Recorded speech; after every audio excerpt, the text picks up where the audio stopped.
Hello and welcome to Eurosport for coverage of the second round of the PPG World Series from Phoenix, Arizona. My name is Ben Edwards and I'm joined by co-founder of March Racing, Robin Hurd, who is currently Gerard Larousse's partner in the Larousse Formula One team. The headline story here at Phoenix has occurred even before the race begins. Nigel Mansell, world champion and winner of the first IndyCar race at Surfers Paradise 2 weeks ago, crashed heavily in practice yesterday and is currently watching the race from his hospital bed. Robin, you've been responsible for the winning cars at Phoenix on 5 or 6 occasions in the past, and you know the circuit well. What is the particular challenge of this circuit which perhaps caught Mansell out? Well, simply, it's an oval circuit, not a street circuit. An oval circuit doesn't demand a different style of driving, rather it demands a different attitude to that driving. So it may well just have caught him out in terms of the way he's approached the circuit and less room for manoeuvre, obviously. We can see there a good picture of the circuit itself, concrete wall surrounding the whole of that track, and we can see it's actually not a pure oval, it's actually got a bit of a kink in it, but obviously not a lot of room for error there. No, and that is the problem. We don't actually know what caused the accident yet. It could be any one of a number of causes. But the problem is that if something goes wrong, you've got to be very lucky to get away with it without hitting the wall. Well, certainly Mansell hit the wall very hard indeed, and in fact put a hole in the wall that they had to repair. So we're not going to be seeing Mansell out in the race. It's a great shame. A lot of English fans out there, of course, there to enjoy Mansell's debut on the oval circuit, and they're going to be very disappointed, as are we, not to see him race. Nevertheless, we're going to have a very, very exciting race, I'm sure. It's a 1 mile oval. It's the fastest 1 mile oval in the world. Lap times or lap speeds averaging around 170 miles an hour. So they really are very, very fast lap times, almost managing to do 3 laps every minute. Not quite, but not far off that pace in qualifying. And here in the Arizona desert, Phoenix is certainly the stage for what could be a very, very exciting 200-mile race. As I say, a great loss to lose Mansell, but we've got a great variety of cars and drivers for you on the front row of the grid. We'll be looking at the grid in a bit more detail, but just to tell you that veteran IndyCar racer Mario Andretti there on the front row of the grid, 53-year-old, now in his 30th season. So it really is going to be interesting to see whether he can show the young lions the way home in this second round of the IndyCar World Series. So as the preparations are made for this race, certainly good weather conditions as you'd come to expect. Robin, a lot of winter testing goes on at this circuit, and indeed many of the teams will have been testing here in the recent few weeks. Yes, it's the only oval on which you can test in the States in January and February, and I spent a lot of my time there. Never really felt it was one of the greatest sacrifices I ever had to make, and leaving London on January or February to go to the 100 degree Fahrenheit temperatures of Phoenix. Certainly the difficulty with the circuit is it actually changes a lot, and you can get your car to work very well in January or February, but come the race at the beginning of April and you're looking for something completely different. So certainly temperature is going to play a big part in it, and that could well affect the setup for the teams and exactly how they're preparing these cars. What exactly will the teams be thinking about at the start of the race? Okay, we know they can change the setup of the car a little bit during the course of the race with the wings and the tyres. Just very, very quickly, what do you think they're going to set the car up for these conditions? Yes, it's a hot day today, and generally that means the car will understeer a bit, so they'll be taking care of that. Okay, well, we'll come back to coverage of this race in just a moment here on Eurosport.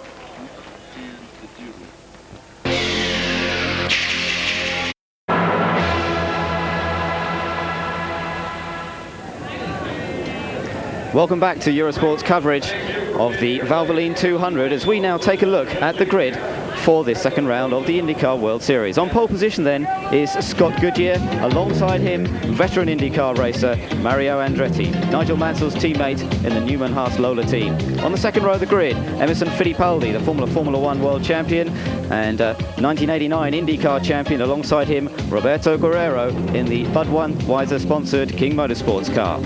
On the next row, Paul Tracy, the young Canadian and star of qualifying at Surfers Paradise. Alongside him is Raul Boesel in the Duracell Mobil 1 Charger Lola T93. Next up, Bobby Rahal, the reigning champion and defending champion here at Phoenix, winner of last year's race, and alongside him, Teo Fabi in the Pennzoil Special. On the next row, the young Jimmy Vasser, 27 years old, in the Kodalux STP L92 Chevy. And alongside him, Ari Lyondike, local man here at Phoenix. This is his local circuit. He'll be on for a good result. Next up, Mark Smith, a rookie driver, and he's in the Craftsman PC92. Alongside him is Scott Brayton in the Amway Northwest Airlines L93. Alanza Jr. back on the 7th row alongside Danny Sullivan, his teammate. Not good for the Gallus team. Then we see Scott Pruitt. Alongside him is the American Eddie Cheever. Hiro Matsushita, the Japanese driver, he qualified on row 9. Alongside him, Buddy Lazier.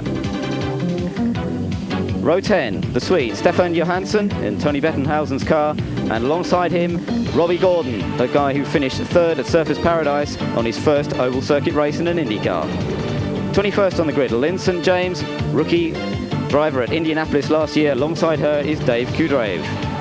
Next up, it's Robbie Bull, former Barbasard champion. Alongside him, Marco Greco, racer from F3 M3000 in Europe. Last man on the grid is the Canadian Ross Bentley in his Agfa Rain-X Chevy, Lola Chevy, the 92 car. So that's how the grid looks for this Valvoline 200. And certainly we've got an exciting front row lineup there, Robin, with Scott Goodyear, the younger guy, 33 years old, Canadian. He's been racing in Indy cars for about 2 or 3 seasons. Alongside him, we've got the real veteran of IndyCar racing, Mario Andretti. It could be a good, exciting tussle between these two.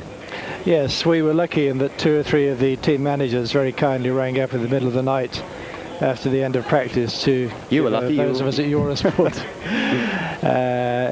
the inside information on what they expected their teams to do, and that included Mario Andretti's and of course Mansell's team. And we actually know in the booth just what the race tactics are for Mario, but the deal was that we don't reveal them until we get to the various laps during the race.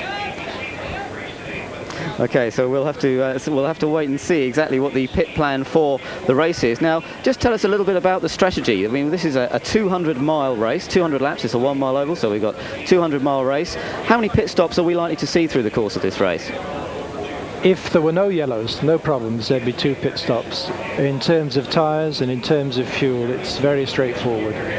The Ford engine cars can go at full power all the way through. The Chevys are a little bit marginal on fuel, and we should watch for that later in the race. It could be quite exciting over the last couple of laps. It certainly could. Well, we've got 2 Ford-powered cars on the front row, both Goodyear and Andretti running with the Ford Cosworth XP engine. All these engines, 2.65-litre V8 turbocharged motors, and putting out about 750 brake horsepower. They don't like to tell you accurately because they all want to keep it a nice secret, but certainly about as much power as a Formula 1 engine, but produced in a different way, obviously, with the turbocharger providing the boost. Robin, not boosted obviously as much as we remember from the Formula 1 days, because then we were getting sort of almost 1,000 brake horsepower out of a 1.5-litre engine. Yes, in many ways these engines are almost more like a normally aspirated engine than a turbocharged engine, because the degree of turbocharging is so little. And of course on this circuit, where the change from the slowest speed to the highest speed is relatively little, you don't have any problems with the turbocharger coming in, going out.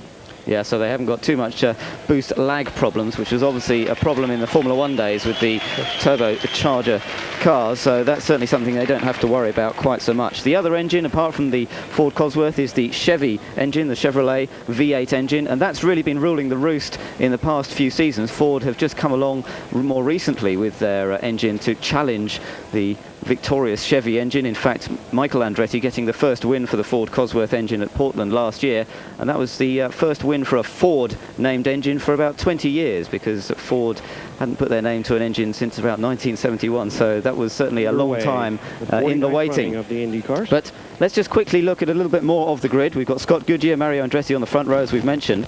On the second row, Emerson Fittipaldi, who finished 3rd here last year, and alongside him Roberto Guerrero. So the Brazilian driver there, Fittipaldi, alongside him Roberto Guerrero. Certainly 2 I think we've got to keep an eye on. Front of the grid. I think Emerson is going to be very good. I think Nick Gousset and Nigel Bennett and Jeff Ferris at Penske have built a very good car this year. And of course their craft in the race is going to be, it's not going to be exceeded by anybody else.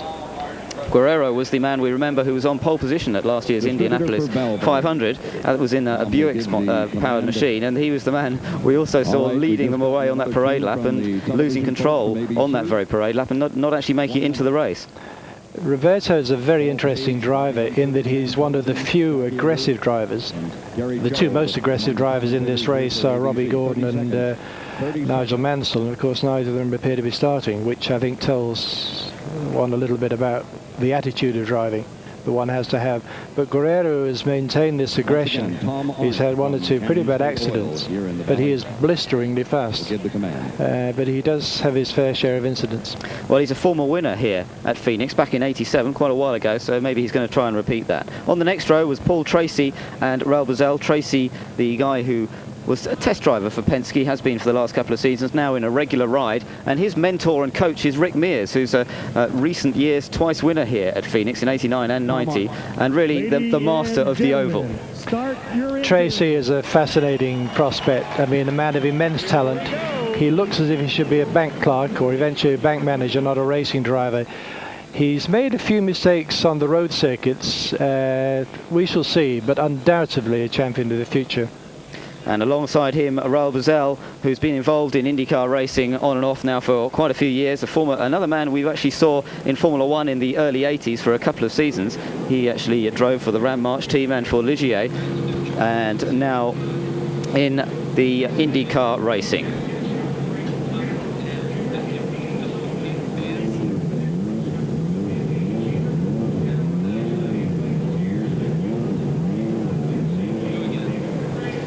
Okay, now let's just carry on looking down the grid as we were doing there with Bobby Rahal and Teo Fabi on the next row. Bobby Rahal in his own car this year. It's actually a development of the True Sports from last year, renamed the Rahal Hogan. And alongside him, Teo Fabi. Now, Robin, you worked with Teo 10 years ago, virtually to the day, when he had a pretty good result here at Phoenix. Yes, it was in those days, the race here. They had two races in the year here, and one was at the end of the year. And it was Teo's first year. He was a rookie, and he set pole position, led every lap of the race, and broke the lap record, and lost the championship by 1 point. So one interesting point about that row, that is in Rahal's chassis, that is the only major component that isn't actually made in Britain. Every other chassis is made in Britain, and every engine is made in Britain. So that's pretty amazing that just that one car is the all-American racer, is that car of Bobby Rahal. There we've got a good look at the scheme of the circuit, the 1 mile track here. You can see that it's not a pure oval. The first turns 1 and 2 being that much sharper than turns 3 and 4, and in fact for turns 1 and 2 they're not actually quite braking, but they're certainly coming off the throttle. It's not flat out even in qualifying, let alone in the race when they've got their 40 gallons on board, and that certainly is something they have to consider, the weight balance on the car, changing things around quite a lot. There we can see the number of chassis of each particular mark that we've got in the race. Lola dominating things with their 93 car, and then we can see the engines table, fairly even match there between the Chevy Indy C version, which is the latest version, and the Ford Cosworth. Just wanted to quickly mention Jimmy Vasser, who's on the next row back, the 5th row. A great performance this, Robin, from Jimmy. Young guy, 27 years old, and not as experienced as a lot of these guys, and in an older car, but he's done very well in qualifying. Very impressive. He's underfunded, has been underfunded through his career, and unquestionably is going to have has got the talent that's going to show other teams, top teams, that here's a driver to have.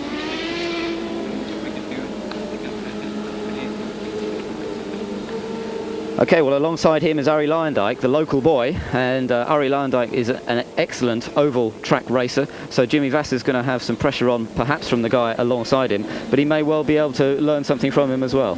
Yeah, it's interesting, Luyendyk, because he started off, he's Dutch, started off as a road racer, went over there, and he is blisteringly fast on ovals, and really a better oval driver than he is a road racer, or might I say an even better oval driver than he is a road racer, which is quite unusual. Normally it's the other way around for the European drivers.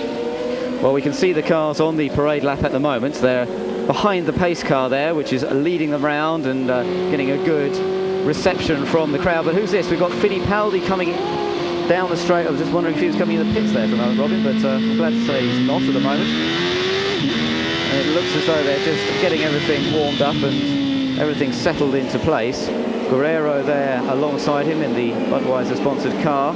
There's Robbie Gordon, the man who finished third at Surfers Paradise. Now, we've gathered that there was a problem for Robbie Gordon in the morning warm-up, in that he had a coming together with Buddy Lazier in the warm-up, when Gordon had actually set 8th fastest time. Gordon, in fact, in qualifying, is way down in 20th on the grid. They didn't really get a good setup on the car. They had a few problems as well, so that's dropped him down the order in qualifying. He was going well in the warm-up, but they did have a coming together with Buddy Lazier, as I mentioned, and that means that the AJ Foyt team has really had to work hard. But it looks as though we could be getting on to a race start situation here. The pace car having pulled in, the green flag flies, and the second round of the PPG IndyCar World Series is underway. It's Scott Goodyear who takes the early lead, but Andretti drives round the outside in the Newman Haas Lola, and it's Andretti who takes the early lead from Scott Goodyear in second place, and a 53-year-old veteran of IndyCar racing leads the way as they go round on completing their first lap. A great start there, Robin. To do an overtaking manoeuvre like that at the start, brilliant. On cold tyres, of course, these guys not allowed tyre warmers. We can see the two Penske's there just sandwiching the car of Guerrero. So it's Fittipaldi in third, Guerrero fourth, with Paul Tracy just tucked in behind him, and it looks like Teo Fabi just in behind him. So Fittipaldi's got his mirrors pretty well full of Roberto Guerrero at the moment in that third place, but out in front it's Andretti. Scott Goodyear holding on to second place at the moment, and Goodyear is a very canny driver. He thinks a lot about his racing. He's not the guy to make a silly mistake on that first lap. What do you think? Or we better not speak too soon. But Goodyear certainly looking good as Tracy has a little look down the inside of Guerrero, tries to hold that tighter line and tries to take that fourth place, not having it so far. Guerrero defending his line. Tracy tucked right in behind. Now then, Robin, he's going to get into problems maybe with a bit of disturbance over his wings, and that's going to affect the balance of the car. Yes, it's a real test of him here, because he's not that experienced on ovals, and overtaking in these conditions is very difficult. You've really got to set up your overtake or half a lap back. So Tracy really working hard to try and find a way past Guerrero. Tracy's done over 2,000 miles of testing over the winter break. A lot of that would have been done here at Phoenix. So he really knows his way around here well. He's trying the outside line now, perhaps, as they go into turn one, and he goes right round the outside, and Tracy moves up into fourth place.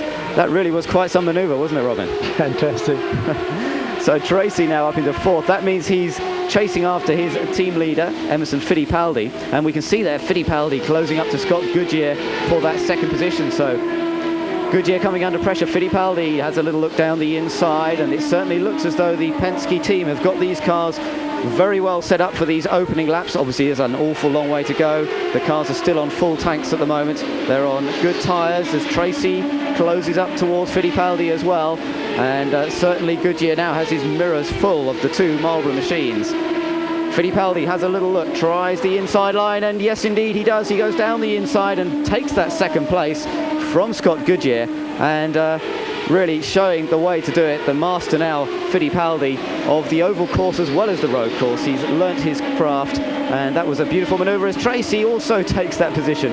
So Scott Goodyear, in the course of about a lap and a half there, going down from being in second place down to fourth place. Somebody going a little slower there, but certainly, Robin, the Penske's look as though they're in pretty good form here this afternoon. They're handling extremely well, which you really wouldn't expect anything else from them. The interesting thing, of course, is that now, for the first time in some 4 or 5 years, Mario is effectively the team leader of the team. For the last 4 years, his son was really number one, and Mario could be the long stop. And of course, this year, Nigel's been the number one. But today Mario's got to go out and fly the flag for the team, and doing a pretty good job of it. And I like the way those Penske's are going. The Penske's are looking threatening, that's for sure. We haven't really seen much of Mario so far because he's been out in front. And as we mentioned earlier, his last win was in fact here at Phoenix way back in 1988. That was the last win of his career so far. As Tracy has a little look at his team leader Fittipaldi now, and Tracy, the young charger, the 24-year-old, he takes that place away. So Tracy it is who now moves up into second place. Fittipaldi down to third, so it's Paul Tracy now who goes chasing after Mario Andretti. but Andretti, there he is in the lead now. What's this? Tracy goes round the outside. There are 3 cars abreast there, and Paul Tracy takes the lead in a superb manoeuvre around the outside. So it's Paul Tracy who now leads, and Tracy really looking in very strong form indeed. Only 24 years old, only in his first full season of IndyCar racing. It's Paul Tracy who takes the lead. Mario Andretti down into second place, and I think Tracy's been taking some lessons from Rick Mears. I think you're right. I mean, Rick was the greatest on ovals. I mean, he's the Senna or the Mansell or whatever you say of road racing, and his driving today is phenomenal. And I believe we're going to see the tactics developing of Tracy being the hare and Emo just sitting there watching Mario, because the 3 of them seem to be pulling away a little bit from Scott Goodyear. They certainly do. Scott Goodyear not quite having the same pace. It's Tracy out in front at the moment, with Fittipaldi in second, or just not in second yet because he's still pressuring Andretti. Andretti in second with Fittipaldi in third.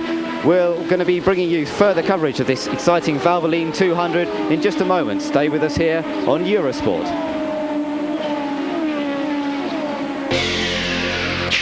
And we return to see Paul Tracy still with a very healthy lead. It's around 6.5 seconds, just over 6.5 seconds. And just look at the way Paul Tracy is dealing with the traffic at the moment. It really is pretty crowded out there at the moment. We can see Teo Fabi at the head of that little group of cars. And Tracy really is having to work hard to try and squeeze his way through. He's being a bit more careful there on the inside. But Robin, he's having a pretty tough time of it now to get past these back markers. Well, I say back markers, we've got some quick guys there. Well, he's passed Allens Jr., he's passed Sullivan, he's passed Fabi. I mean, he's just walking away with it, as you say. I think at the last lap he was over 7 seconds ahead.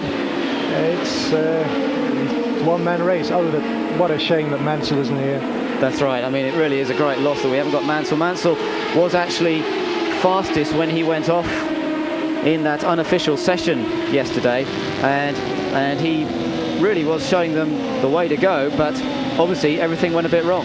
Well, Jim McGee rang up this morning. He said that at the time Mansell had done 4 laps in succession under the lap record and faster than the pole position at 20.7. At that time no one else was quicker than 21.5, and going into the turn on the 5th lap, the back end immediately broke away. There was no hope of doing anything to recover it, and thank heavens Nigel went in backwards. The car set up very well, but really one wouldn't expect anything else from Lola. And he's been very lucky to get away so lightly. Apparently he was unconscious for about 4 seconds, but his memory's gone for maybe 30 minutes. And all he's got is concussion, or the consequences of concussion, and a bruised shoulder. So certainly Mansell, I think, could have maybe taken the race to Tracy, but Tracy now with a over 9 second advantage in the lead. It really is quite an incredible performance this, as we see a pit visitor there, and that looks like Eddie Cheever. So Cheever has come in early. I would say that it's a very early pit stop. Robin certainly would have had some problems, maybe blistered a tyre or something. He's got a tiny problem, as I say. I mean, you look at that. Lyndike, Brayton, Unser 1 lap down. I saw our old friend Marco Greco 2 laps down. Obviously he must have a problem with his car. But it's Paul Tracy. I've never seen anybody dominate this particular circuit quite like his. He certainly seems to be just running away with it at the moment. He's setting faster and faster times all the time. One thing that occurred to me was, and I don't know whether this is possible or not, would they consider starting the race on less than full tanks to try and get this sort of break? Can they make that up in terms of extra pit stop? It has been done, but this is scarcely a race where you do that, unless you're trying to pull something totally out of the blue, which of course is not unknown with the Penske team, because the Ford engine will do about 210 laps. We've got a bit of a change around there. Scott Goodyear just moving past Emerson Fittipaldi. Sorry to interrupt you there, Robin, but Goodyear putting together some quick laps again, and he's now managed to get past Emerson Fittipaldi. So that moves him up into second place. Fittipaldi coming back as we look at out of the back of Bobby Rahal's car, that is. We're looking from there. There we see Rahal, the defending champion here at and the defending race winner at Phoenix. So he's now gone down another lap to Fittipaldi. Here we see from the forward-looking camera on Rahal's car, we get a good view of the track here as they go around this very, very tight 1 mile oval. They're just coming out of turn 4 and onto the start-finish straight here. It's a very short straight, obviously. They come down to turn 1 where they're just lifting off for a little way as they come into the corner, and around here is where Nigel Mansell actually crashed in practice yesterday. They come out of turn 2 onto the back stretch, which actually has a left-hand kink. We can see him just going into that left-hand kink there, and then of course leading on to turn 3 and 4. Very, very fast circuit, not as fast as the super speedways at Indianapolis and Michigan, but nevertheless very, very quick. But look at how Paul Tracy is just diving past his slower traffic. He really has got a good setup on the car. The question is, I think, can he maintain this sort of speed? I think the point you made, that it being the setup, is absolutely right, because the Lola is also an extremely good car. There's very little in performance difference between them, but I did notice in the race 2 weeks ago in Australia that it did seem that the Penske seemed to be that easier, that bit more forgiving to drive, and of course that's very useful in these sort of races. You can hero within reason a couple of quick laps around here, but you can't hero a race, and it just seems that the two Penske cars are that much easier. I wouldn't worry too much about Emerson falling back. He's a canny customer and he'll just sit there covering Scott Goodyear. And he was just there, as you were speaking, Robin, just going past Mario Andretti. So our early race leader has already gone down a lap. So this really does show the incredible pace of Paul Tracy. He's already put Mario Andretti down another lap. Well, it's great to see. I mean,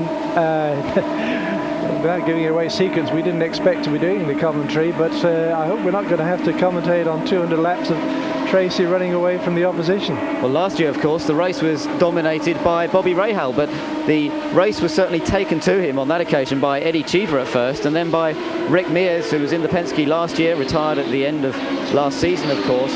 But Rick Mears ran into trouble. Cheever couldn't quite keep the pressure up on Rahal, and it was Rahal who led from start to finish. Well, looks like Paul Tracy's trying to emulate that.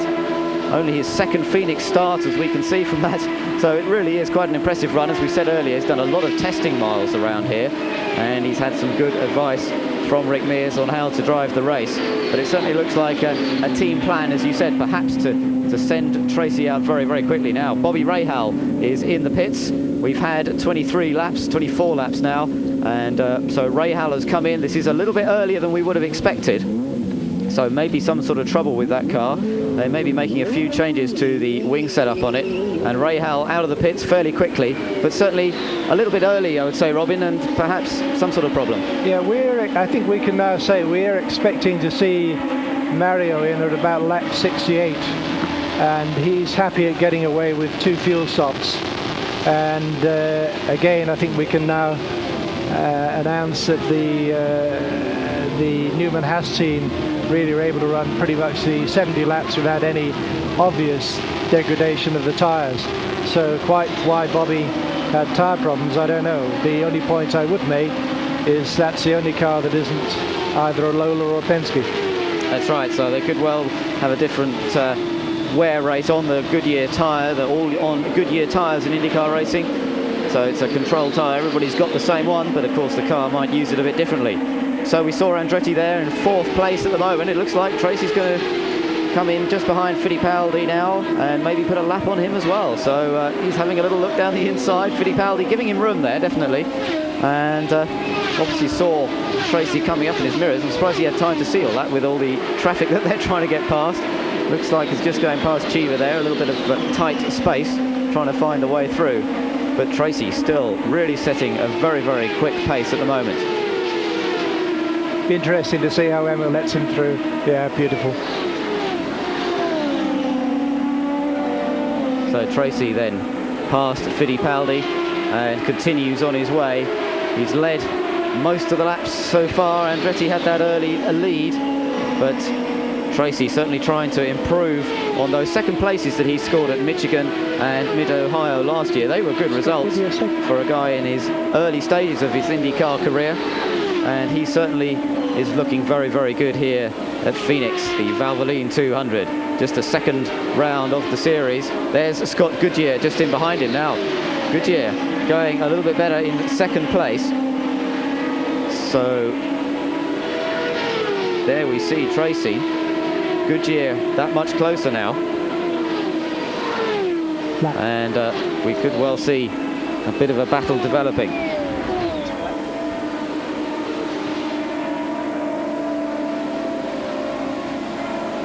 So Paul Tracy in the Roger Penske car. This car built in Poole in Dorset. So another British car in some ways. Here we can see after 44 laps, and he is a lap ahead. We did wonder actually.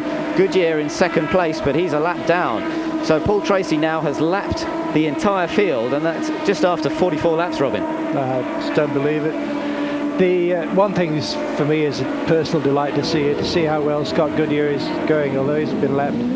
In that Derek Warwick was the crew chief and mastermind behind 3 of our cars that won Indy, and he's set up his own team now with very little money. This is an under-financed team. He's got a very good engineer, again, good friend of ours, and it's great to see that skill and ambition, the hard work can triumph over a lot of money. So here we see Tracy just lapping again. Little Al there, Al Unser Jr. going past him, and just in behind is Roberto Guerrero in the Budweiser car, just tucked in behind now. Guerrero putting in a good performance at the moment, but certainly nobody able to live with Paul Tracy. There's Andretti, Mario Andretti just ahead of Guerrero, and this a good little battle hotting up between these two. Guerrero tucked in just a couple of lengths behind. Now then, Cheever has retired. Oh, that's a shame. Eddie Cheever has retired from the race, so it looks as though his race is run. Finished second here at Phoenix last year. There we see his car in the pits, obviously some sort of problem with that. And so Cheever now out of the race. Yes, we're on lap 48 now, and so we're, 20 laps off the first proper pit stop. Cheever's been something of an enigma. He was a very good Formula One driver, and for whatever reason, team or whatever, it's certainly not his skill. He hasn't quite cut the mustard yet in kart, but he's a determined character, immense natural talent, and there's plenty of time. Certainly is. Cheever actually getting replaced in the Chip Ganassi team by Arie Luyendyk, and Luyendyk now racing with Chip Ganassi. He raced with them once last year. There's Scott Brayton in the pit, so it looks like Scott Brayton's got some sort of problems with the Amway car. Brayton running with Dick Simon Racing. He's been a regular in IndyCar racing for quite a few years now. He had a third place at Milwaukee last year, which was his best result to date. That was again on a 1 mile oval, although the Milwaukee circuit somewhat different to the circuit here at Phoenix. But Brayton certainly in trouble with some sort of problem with that car. Obviously it looks as though there could be some sort of engine problem, the way they've taken that engine cover off. So that's a great shame, and it looks as though Scott Brayton's in problem. So there we see Danny Sullivan in the pits as well. So Danny Sullivan in the Gales Lola, and it really hasn't been a very good weekend so far for the Gales team. Both cars qualifying well down the order, and so Danny Sullivan now looks as though he's in extra difficulties with the car. They're working both ends of the car, so don't know what's wrong, but certainly something serious. Yes, it's the Gallus Craco team seems to be having a problem. It is a conundrum, because when they got together with their engineer, and ran a standard Lola, they were very competitive by doing steady modifications on it. They then built their own car, which came under a lot of criticism. It just happened to win Indianapolis, but nevertheless came into a lot of criticism. And everybody said, well, you know, put them back with the standard Lola and they'll be right up at the front. Well, the answer is they're not. And I'm sure they will get back there. Now, just as a coincidence, the engineering team for the Scott Goodyear car is in the factory next to the engineering team for the Al Unser Danny Sullivan car in Bicester, and just across the road from the LaRousse Formula One technical team. They all stick together, these guys, and don't they? The pubs around there knows all pretty well. I'm sure they do. We just saw Ray Howell back in the pits there and back out, so certainly it looks as though the defending Phoenix 200 champion is in trouble for this race. I don't think he's going to repeat his victory from last year. He won it back in '84 as well, and So I don't think we're going to see him winning it this time round. But Tracy it is, who is still absolutely dominating. We've now well over quarter distance. We're on lap 54 now. And Tracy is certainly just showing the field the way to go at the moment, dealing with the traffic in a superb style. And it doesn't seem to be holding him back at all, obviously allowing for it all the time. There we see Andretti a little bit further down, and he's still going well. He's still got Scott Goodyear tucked in behind him, though. These two racing for position, and Goodyear looking a look down the inside and takes Andretti, in fact. So the Walker Motorsports car going through past Andretti, and so we think that could be for position. But we're going to rejoin the coverage of the Valvoline 200 in just a moment.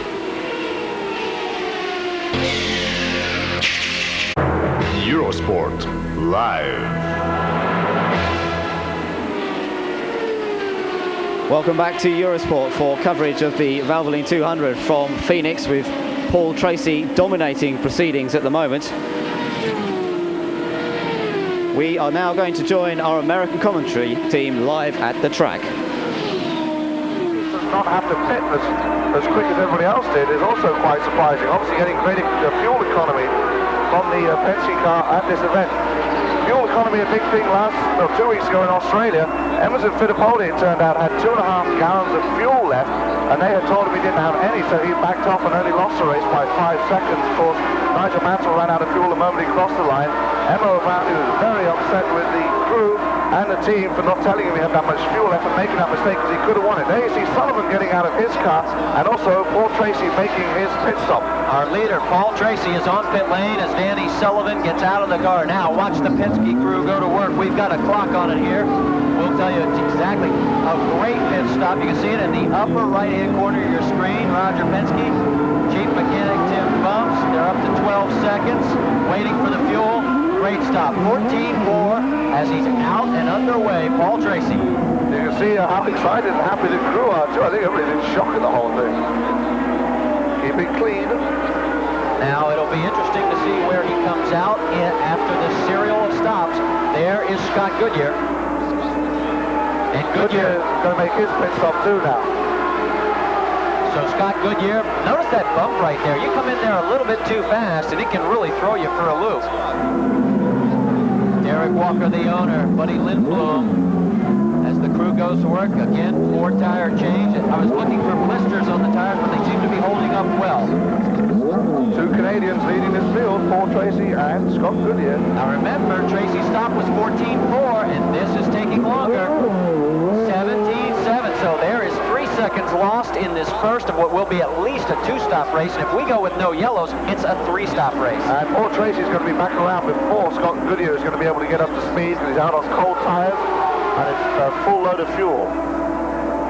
In fact, Tracy's already into turns 3 and 4, so he has passed him back in. Here comes Emerson Fittipaldi. Now he is shown in 3rd place at this point. 2nd actually after the stop by Goodyear. Again, the Penske crew goes to work. Let's watch and see what happens. Remember the 2 times, 14.4 and 17.7 for Tracy and Goodyear respectively. Now all they're waiting for is fuel. This is a great stop, 14.1. We've heard some good rumors about Emerson Fittipaldi's good Brazilian friend at center this weekend, and unable to confirm any of them. Just rumors, let's put it that way. Also this morning, actually, Michael Knight, who is the public relations officer for the Newman Haas team, held a press conference, and a couple of questions were asked about, did the bump that Nigel have yesterday put him off the whole IndyCar series and make him want to go back to Formula One? And it was completely flatly refused. No, he does not want to.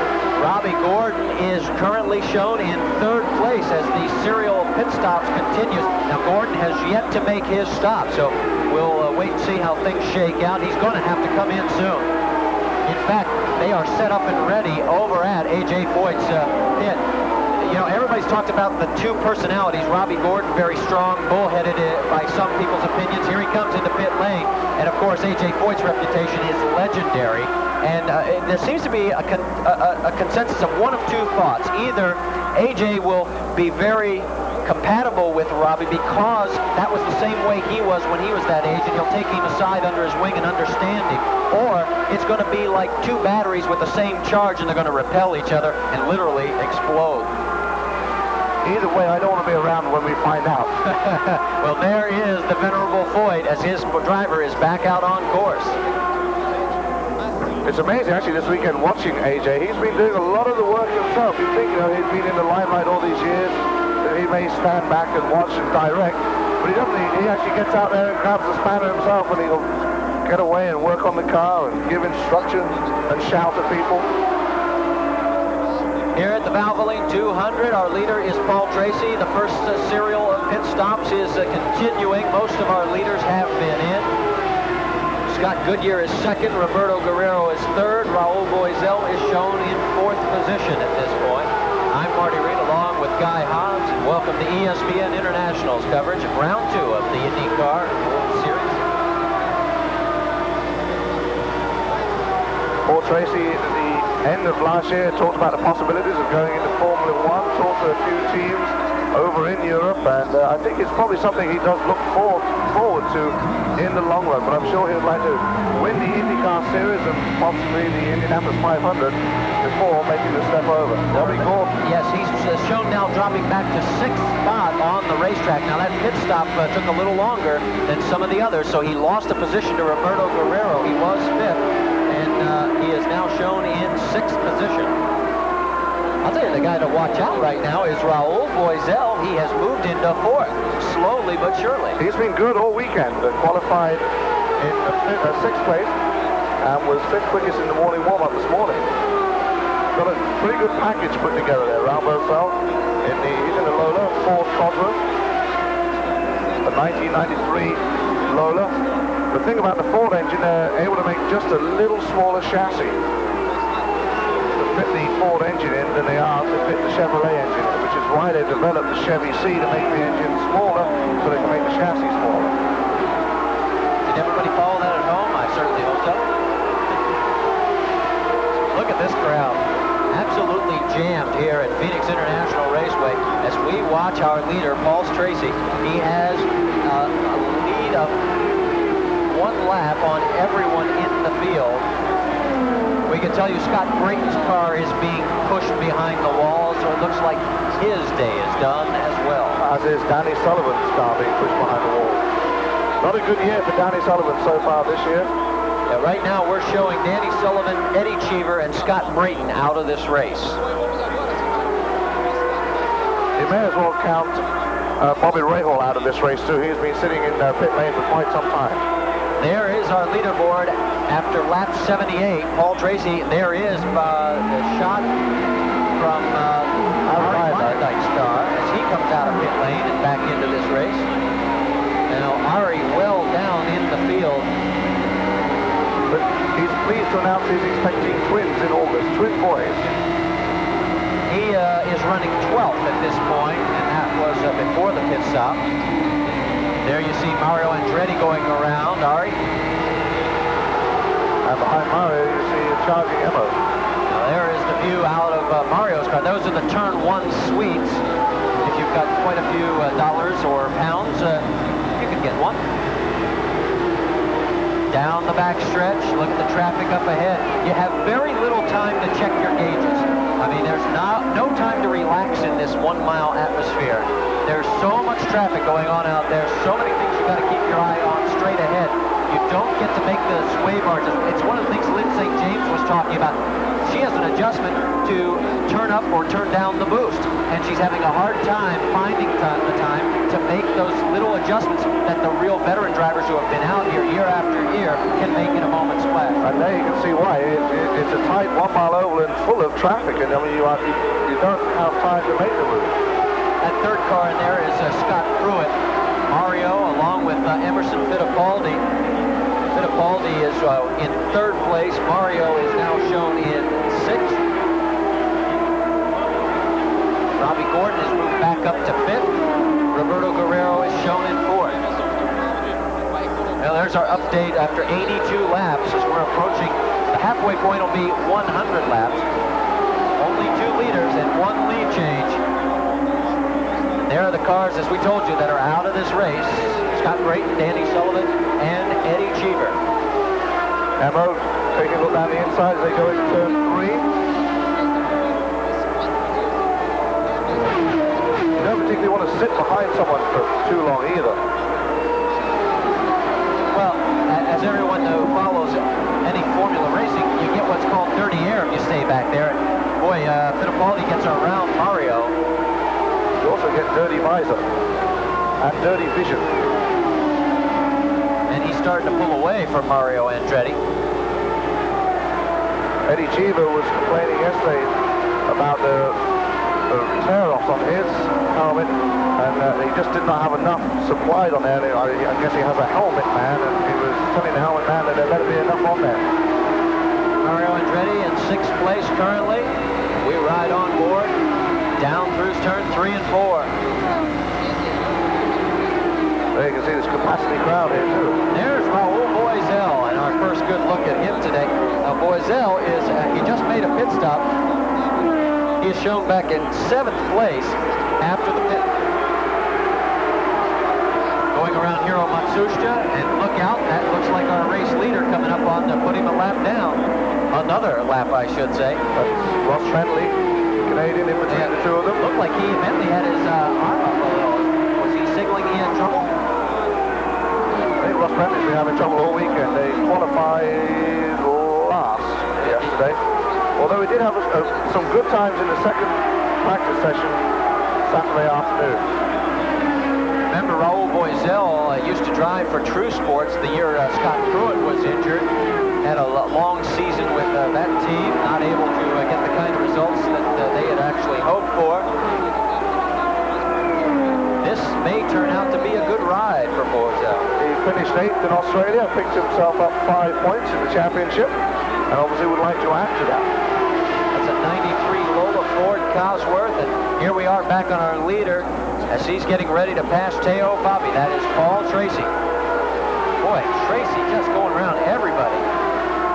Yes, that was defending champion Bobby Rahal going yet another lap down. In fact, Rahal is shown still in 22nd place.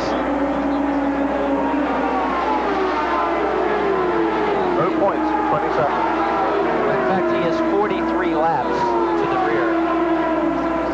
Well, the brain trust of Penske Racing on the left, that is Roger Penske. He has got to be happy with what he is seeing right now. His cars are running in 1st and 3rd at 91 laps. We're almost to the halfway point, and young Paul Tracy has definitely been going to school with his teacher, the venerable Rick Mears. Paul Tracy is also about to pick himself up a bonus point in the championship for leading the most laps in this race. Emerson Fittipaldi, the other half of the team, in 3rd place. He is 20 seconds behind Scott Goodyear. Goodyear in 2nd place.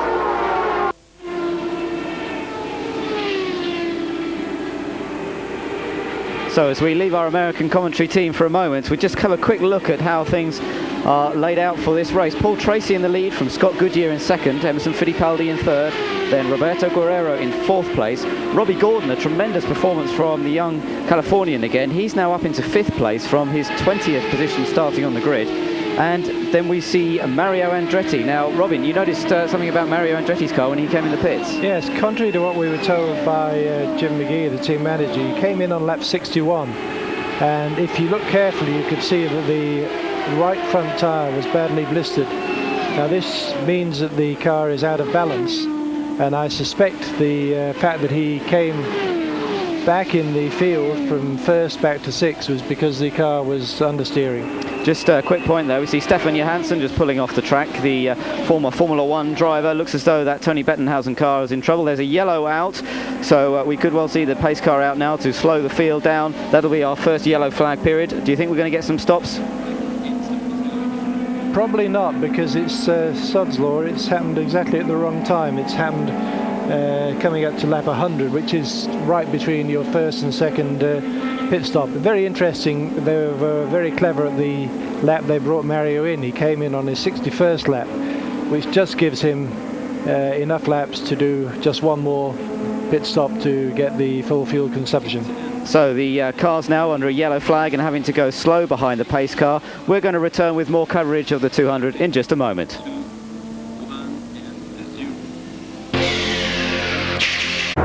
Eurosport Live.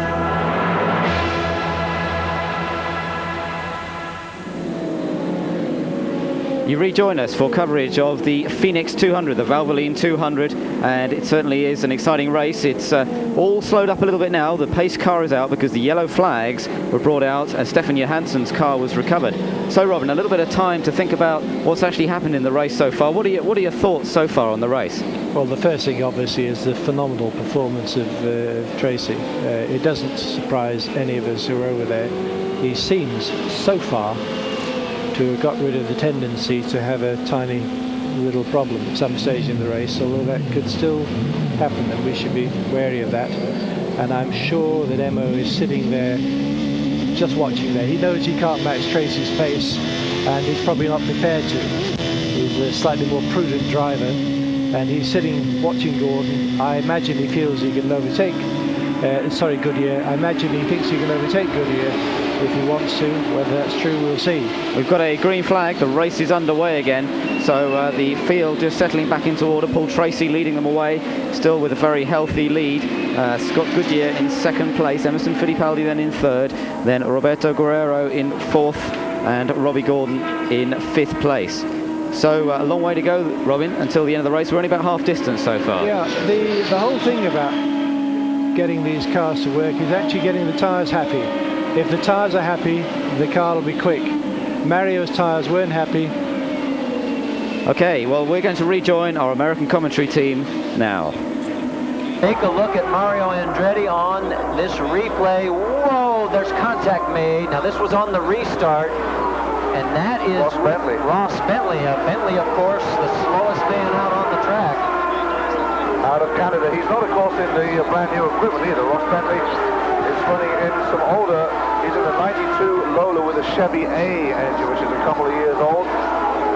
Bentley running in 19th spot. There's Roberto Guerrero. This is a great story. I mean, this man's career, a lot of people gave up on him several years ago after a very serious crash, and there were times when people wondered if he would ever be back to normal. Well, he's back beyond normal, folks. He is incredible with what he has done. Of course, he qualified with a record at the pole for the Indianapolis 500, only to have the cold temperatures of the day come up and bite him on the pace lap when he looped it as the turbo kicked in and swapped ends on him before he could catch it. You know what I liked about that whole situation? His team owner, Kenny Bernstein, never gave up on him, never said a bad word. He says, hey, I'm a driver. We all make mistakes. Scott Goodyear coming into the pits seems to be coming in slower than he should be. Yeah, he is not apparently underpowered. He has got a problem because they are looking underneath to the rear, and he came in without the engine fired, and they are going to work in the rear end. So this is not a good sign for Scott Goodyear, as it looks as though his chances of winning here at Phoenix have gone by the wayside. This will shake up our order. It'll move Emerson Fittipaldi into second place. One more time, Bobby Rahal coming into the pits. He's having a disastrous day. I think you'll find at this point, Bobby Rahal is just out there running around, trying to get some information on 1 mile ovals, test the car, play around with it and see what they can come up with.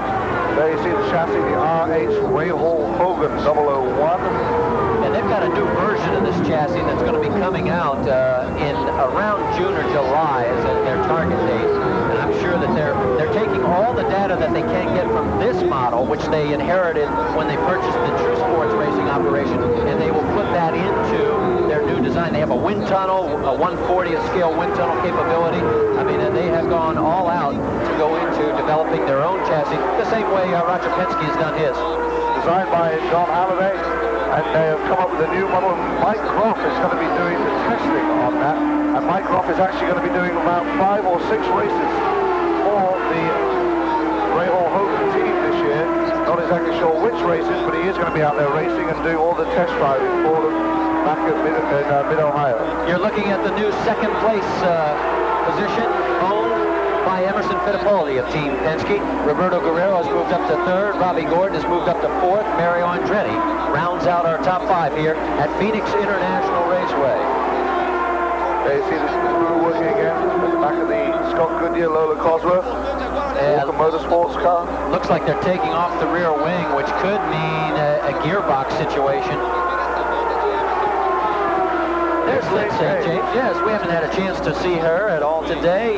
Her best career finish, 11th at last year's Indy 500. She did a really great job. When everybody else was trashing into the walls, she kept a nice steady throttle and did an excellent job. This has been a real learning experience for her. This is the first year that she's going to have full sponsorship, and she'll be around for every race from here on out. She did not go to Australia because of budget problems, but she is looking forward to campaigning, and she'll do better on the road courses because that's where she cut her teeth.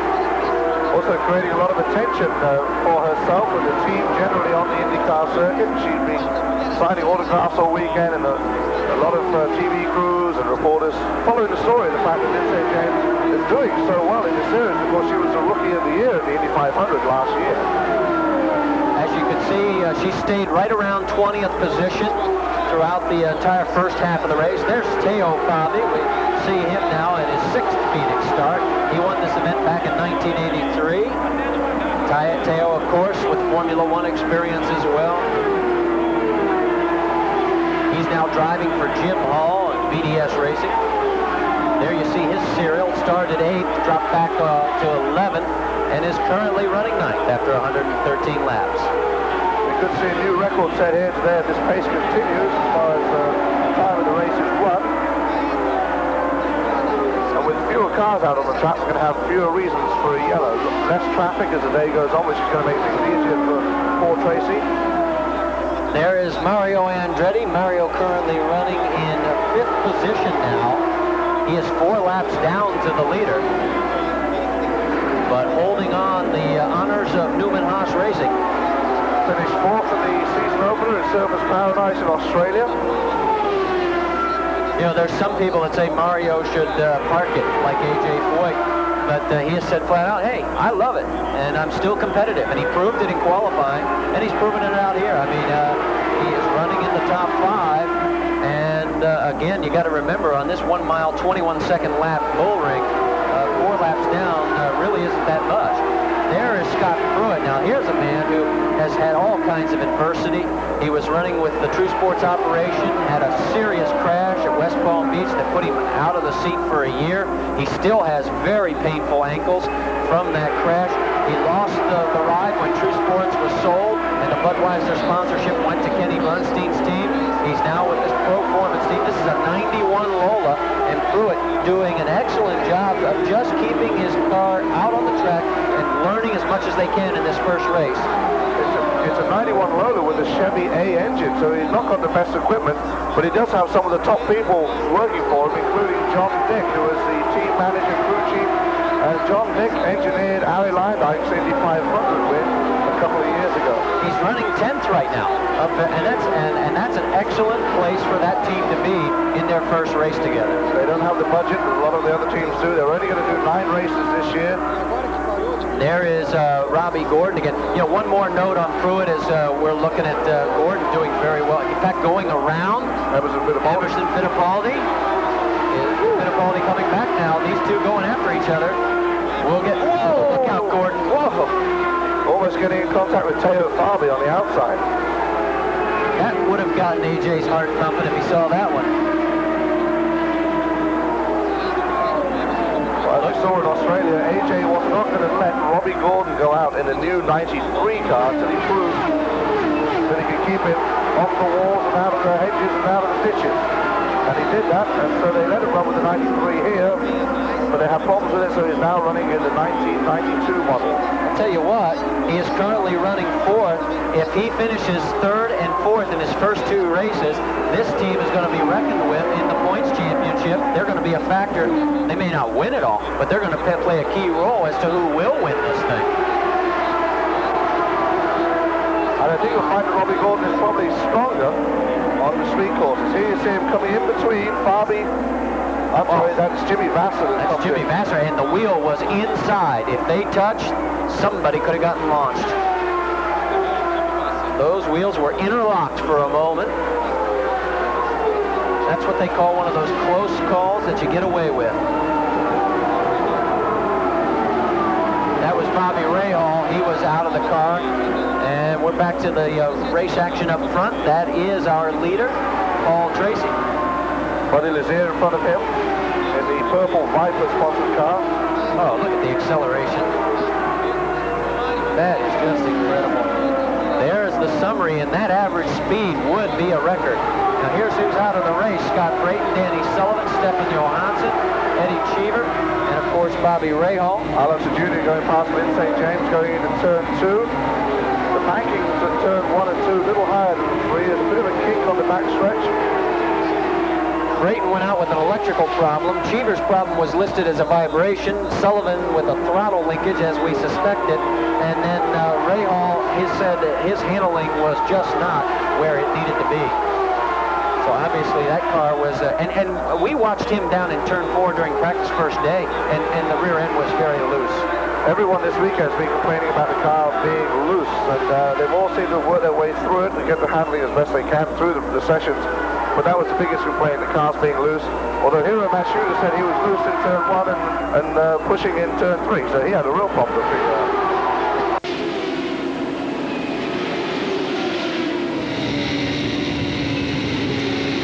So as we leave our American team for a moment, there we see the Paul Tracy out in the lead from Fittipaldi, Guerrero in 3rd, Robbie Gordon 4th, Andretti 5th, and Raul Boesel up into 6th. That's Arie Luyendyk we're looking from there, and it looks as though he's getting a little bit annoyed with somebody who wasn't moving out of his way. We're now up to lap 127, so still some way to go in this race, but it's Paul Tracy who really is dominating out in front, and he doesn't seem to be struggling too much with his tyres, Robin. No, I think this is very much a race of tyres. I think the Penske team have done a fantastic job of getting their tyres to work, and that's the only contact the car should have with the ground. And as I said, we saw the problem with Mario's tyres and he came in, and it looks like that's the key factor in this race. Of course, having said how good the Ford was on fuel consumption and so on, we have 2 Chevys, running first and second. It's always the way. We've got Robbie Buell in the pits. Looks like he's in trouble. Scott Goodyear we saw go out a little bit earlier on. That was a great shame when he was running in 2nd place. Great loss to the race. And Bobby Rahal right out of it now and has actually retired that car. So last year's winner certainly won't be doing a repeat performance here. Robbie Gordon is the one of the men really going well, though. Robbie Gordon in 4th place at the moment. A superb performance this on his first ever oval IndyCar race, and the guy who started off his racing career off-road, was off-road champion in California in 88, 89 and 1990, really has taken to single-seaters like the proverbial duck to water. And he's driving for AJ Foyt, and to those of us who are familiar with the American scene, we will know that that is a very special experience. I'm sure it is. Foyt down there in the pits, we saw him earlier heading up the operation, and the 4-time winner of Indy 500, 7 times he won the IndyCar Championship. So I should think he's certainly got a few words of advice for Robbie Gordon throughout the course of the race. Well, it certainly is an exciting race. Tracy dominating at the moment, but it could all change yet. Keep with us here on Eurosport. We come back after the break.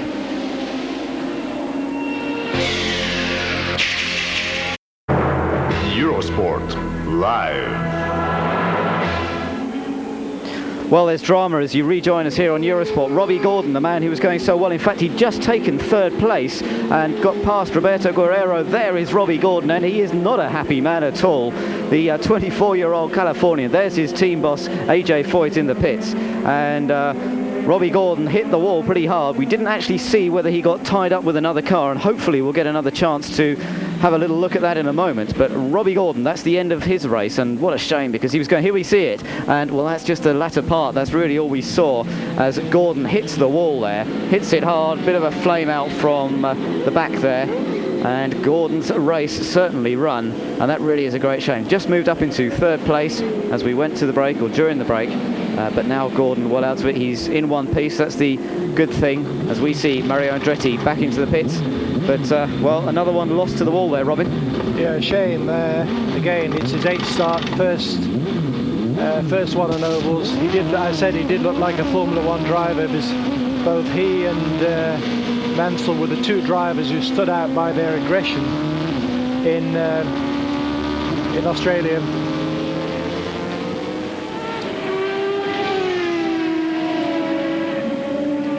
Okay, so we've got Gordon out of the race. The interesting thing was this yellow has come at a perfect time, Not for Tracy, but that probably doesn't matter. But it's exactly when they would be planning their second and final pit stop. Tracy, in fact, did his pit stop at 123 laps, which was perfect for the... So we now will rejoin our American commentators to keep us updated.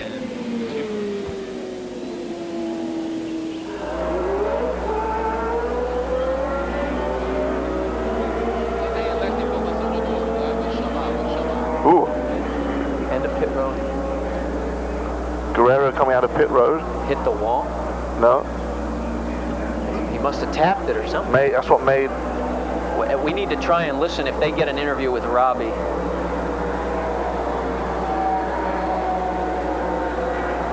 Or a replay.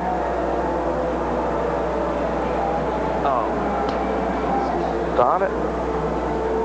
She has a... Dawn has a radio, right? Voltamos então ainda com bandeira amarela. E lá embaixo acompanhando tudo o que aconteceu com o Robbie Gordon. Welcome to Phoenix International Raceway. Marty, Reid, Guy Hobbs, the Valvoline 200 IndyCar PPG World Championship round number 2. And the accident by Robbie Gordon up in turn number 1 has brought out our second yellow of the day. And Paul Tracy has still been in command of this race from the get-go. He is behind the pace car at this point, as is the rest of the field. Everybody making pit stops at this point, because by the time we get around to going green again, we will be in the window where fuel should no longer be a factor for these cars. There's the wreck of Robbie's car, the back end suffering the brunt of the damage, the wing off, and the suspension parts on both sides bent just a bit. They tend to do that. It'll be interesting. We'll try and find out Robbie's version of what happened.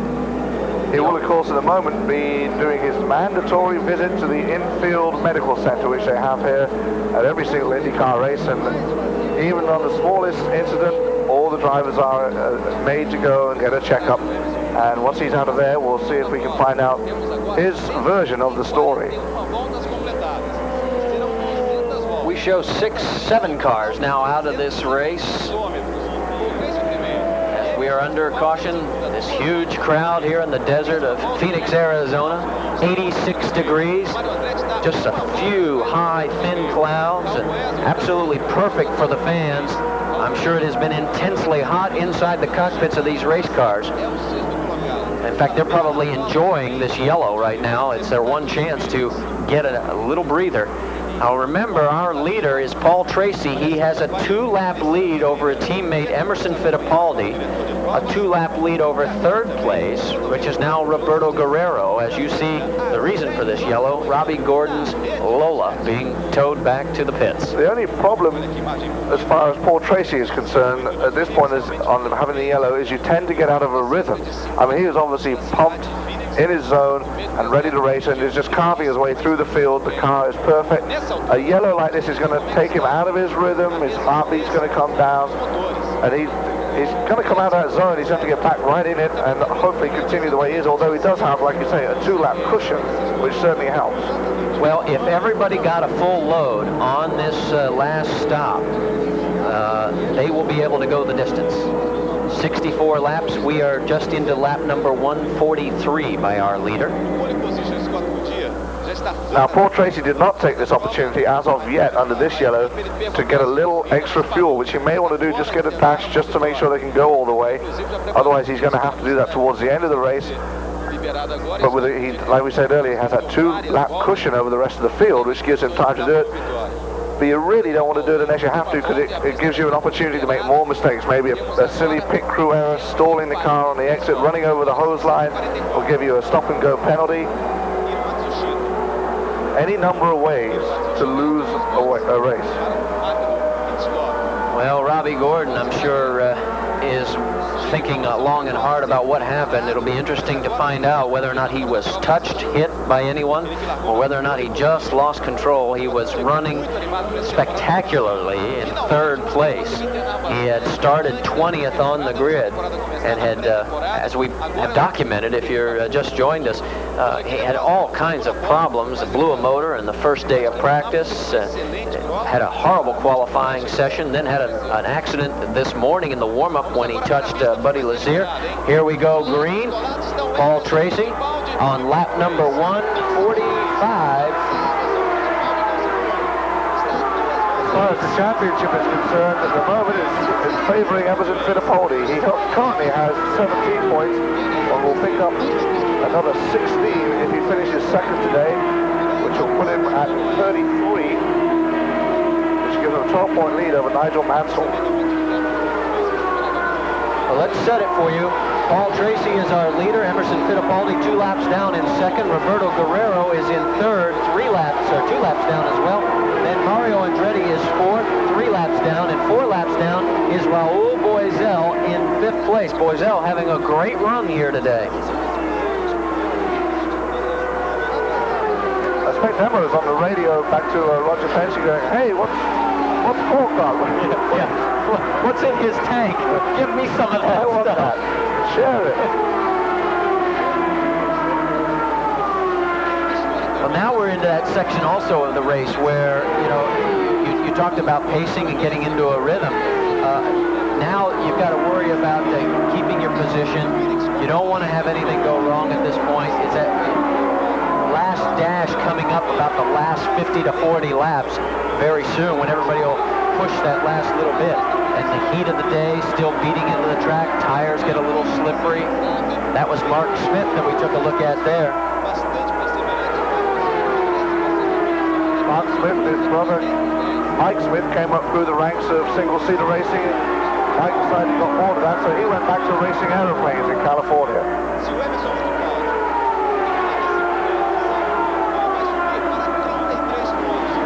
Dave Kuzave in the number 50 car. Dave came up through the ranks of Toyota Atlantics and also the Indy Light Series. There's Mario Andretti now running 4th in this field. He's been very consistent. Fell off the pace early after grabbing the early lead and was not able to keep contact with Paul Tracy, but don't feel bad, Mario. Nobody's been able to keep contact with Paul Tracy.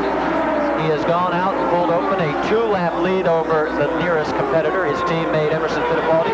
But Mario holding up the honor of Newman Haas Racing well as he continues to run consistent times and holds on to 4th place. At the top of the show, we mentioned that the Lola Ford XB was a combination to beat. Well, obviously it's turned out to be the Penske DC-23 Chevy C, which is a combination to beat. This is also when Paul Tracy, remember one rap against Paul Tracy last year, if you did not follow IndyCar closely, is that he had a tendency to be too aggressive and managed to damage quite a few vehicles last year.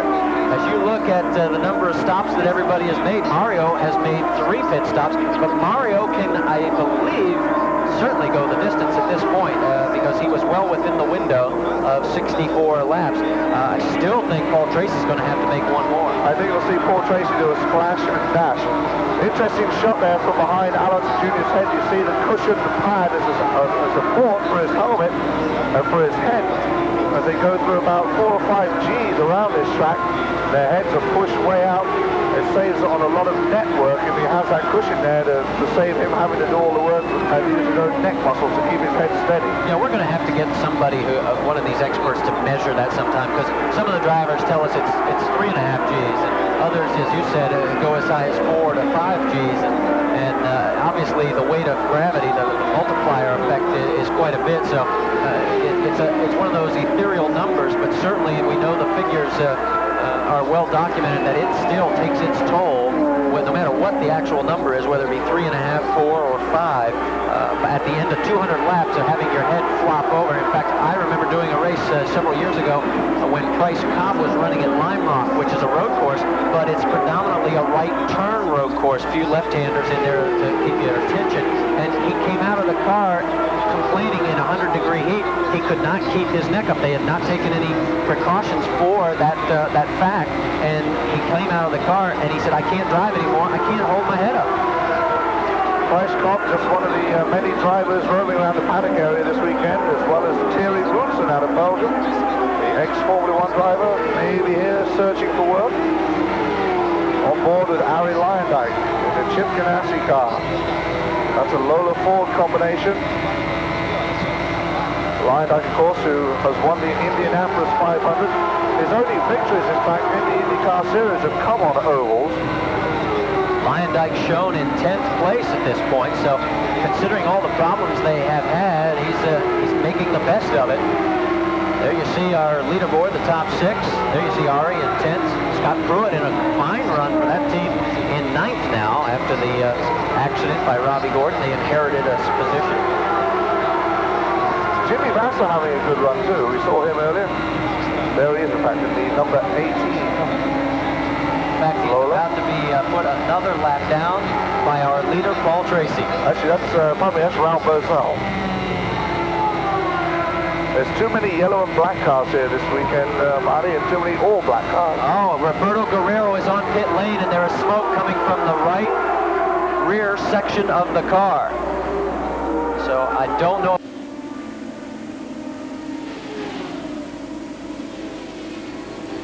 So we just left our American team as Guerrero in the pits, and we don't know whether there's actually a problem there with the car or whether that was one of the pit stops allotted. So a bit of a problem. There's Marco Greco, a man who raced in Britain and Europe a lot in Formula 3 and in Formula 3000. Now taking part in IndyCars, another car off. Now who's that? That could be our leader. Yes, I think it is. It's Paul Tracy.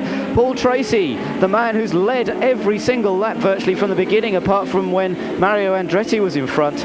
And that is indeed Paul Tracy, the former leader of the race. Oh dear, we were talking about this, Robin, and the American team was telling us a bit about how Paul has had some accidents in the past when he's been in good positions, and he's had a few problems. I really didn't expect to see it with that lead that healthy, though. It's so sad. Of course, we don't know what caused it yet, so let's give him the benefit of the doubt, first of all. It's a shame because Tracy and Guerrero gone out, and when you had a leaderboard of Tracy, Emo, Guerrero and Andretti and Vassell, you had 5 pretty civilized human beings lead a race, which doesn't always happen. So it looks as though that's Paul Tracy's race over. He gets out fairly gingerly. Looks like he could have just injured something there. We're going to take another look at this and see exactly what's happened. So here we go. We just see the latter stages once again, so we don't really see what caused the problem, but oh my word, he was lucky to be missed there.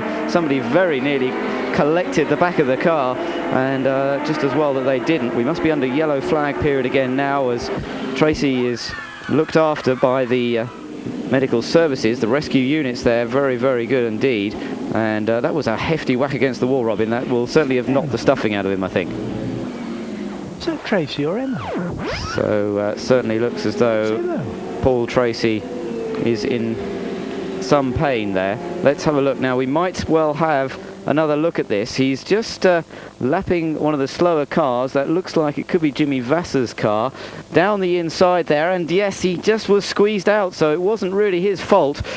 Just squeezed out when he tried to go down the inside, and really he tried to tighten his line, but the tyres were already at their limit of cornering as they went into the corner, and so that was it. My word. Well, Paul Tracy is certainly a heavy impact against the wall. And difficult to say whether that one, it's not really an experience, was it, Robin? He was unlucky here. We've got another look at it. Just talk us through in a moment. I'd have to say maybe slightly imprudent.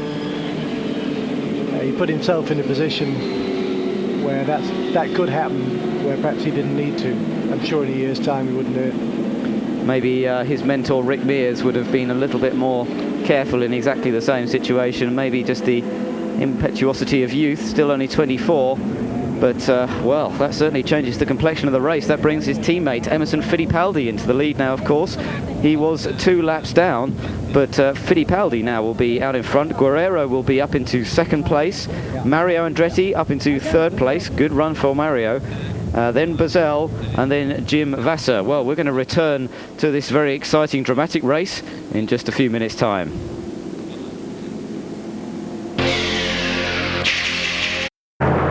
Eurosport Live.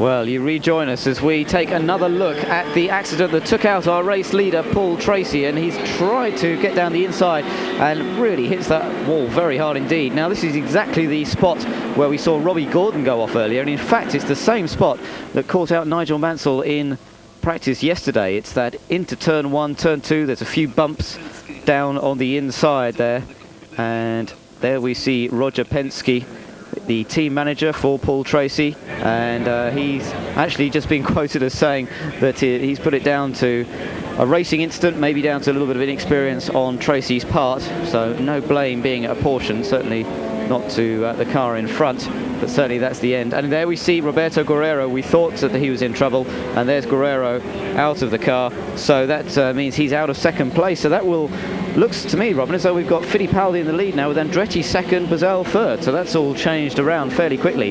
But that turn 1 and 2, it's catching a lot of people out, isn't it? Yes, it's a very tricky one. You've got a bump going in, and the bump in the middle, and the tendency to understeer coming out, and all three can catch you. Here we see it again. He just loses control and hits the back. They just see the rear wing flying off the car. Now, it's exactly what happened to Mansell. He hit the wall backwards, but that much harder, because we know that Mansell put a hole in that concrete wall, don't we? In fact, Mansell went off a bit earlier in the corner, just right at the entry. This was nearer the middle, and that was why Mansell's impact was much greater, because he virtually went straight on, or at least 45 degrees. As I said, was very lucky that the car spun and the back hit the wall first. So with Guerrero out, it looks like we've got, as we said, Fittipaldi, then Andretti, then Bazell. So Vassar has come up into 4th, Alonso Jr. up into 5th, and 6th is now Teo Fabi. 7th is Scott Pruitt. Next up is Ari Lyondike. So that's rather changed the complexion of the race, with Emerson Fittipaldi in the second of the two Penskes. Well, really the first one, I suppose. He's the team leader now that Rick Mears has retired, and Fittipaldi it is who has inherited the lead, with Mario Andretti behind. Now, looking at our lap charts from earlier on there, Robin, I think Andretti a lap behind Fittipaldi, so he's obviously going to have some hard work if he's going to put the pressure on Fittipaldi, and it is the Penske that seems to be going well, isn't it? It's typical Emerson, because the typical Emerson job, sat there, waited for them all to make their mistakes, and at least at the moment he's got the victory in his grasp. But an awful lot can happen in the end. I mean, we may say there are, 25 laps or something like that to do, but that's only 7 or 8 minutes of racing. That's right. After the pace car goes in. We saw Fittipaldi come in there, made his final stop under the yellow, so pretty ideal timing for them. Well, it was interesting. Tracy came in on lap 67, then another 67 laps, and left him 66 to the finish, which shows they had their fuel consumption taken care of very well. Fittipaldi was 67, 68, leaving him 65, so maybe they're playing safe with Emo and giving him a drop of fuel. We're just having a good view of the wall there, which has had a few battle scars now in terms of this race. There were quite a few accidents. In fact, in testing before the race, we had Ari Lyondike went off just last week in the final test session there. We had a few more off, Joe, over the winter as well. Yes, in fact, yesterday in the Atlantic race, Jacques Villeneuve, the son of Gilles Villeneuve, went off at the same place, and in fact the race was won by his teammate. It's both sponsored by players, and it's a team that's going to be run by Barry Green and Forsyth next year, and they seem to be set to dominate the Atlantic Series, which is equivalent to Formula 3, in the same way that Mike Earle's excellent 3001 team down in Littlehampton did last year with Russell Spence and co. So that wall has certainly claimed a few victims, not just the Indy cars, but some of the support races as well. We've got the cars still circulating with the yellow flag out. That's so that they can obviously pick up all the bits and pieces. We've got one more lap under the yellow flag, and then the race will be back underway. We have 16 cars left out of the field of 25, so we've lost 9 of them, some of them through accidents, some through mechanical problems. So it certainly looks as though we could be in for more dramas before the end of the race, but there's the man who currently leads the race, Emerson Fittipaldi, we're coming round there. We can see, in fact, the top 6, Fittipaldi, Andretti, Buzel, Vassar up into 4th. This really is a tremendous performance from the 27-year-old. Alonso Jr. going a little bit better, but maybe taking advantage of the misfortune of some of the others. Teo Fabi in the Hall VDS Pennzoil car. He's now up into 6th place. Well, the cars are speeding up, getting ready to get back into the race. Let's rejoin the American commentary team.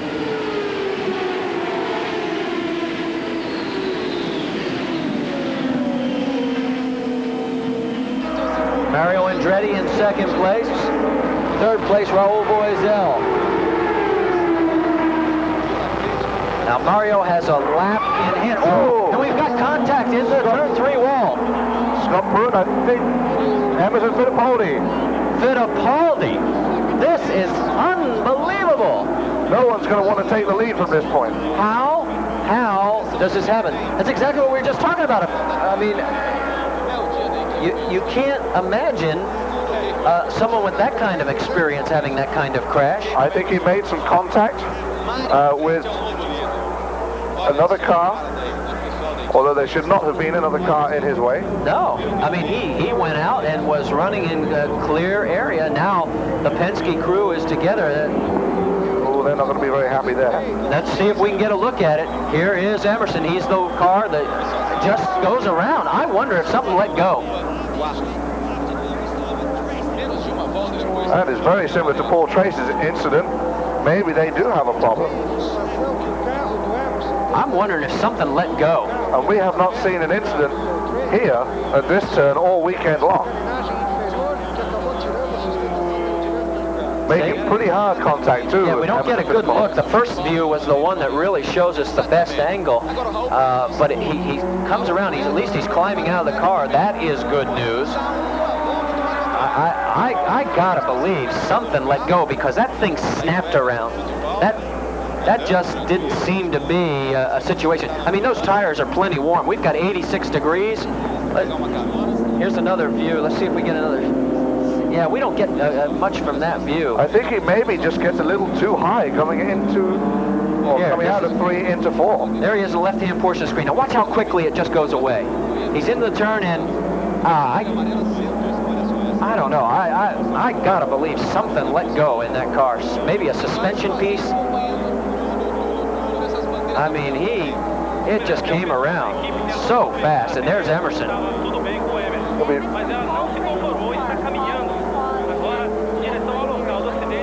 He had mentioned earlier after Paul Tracy's incident that there could be some debris out on the track, and maybe he did pick up some debris. And he'd pick it up in turn 1 and have the problem all the way over in turn 3? That's what seems odd to me. That's why I don't know.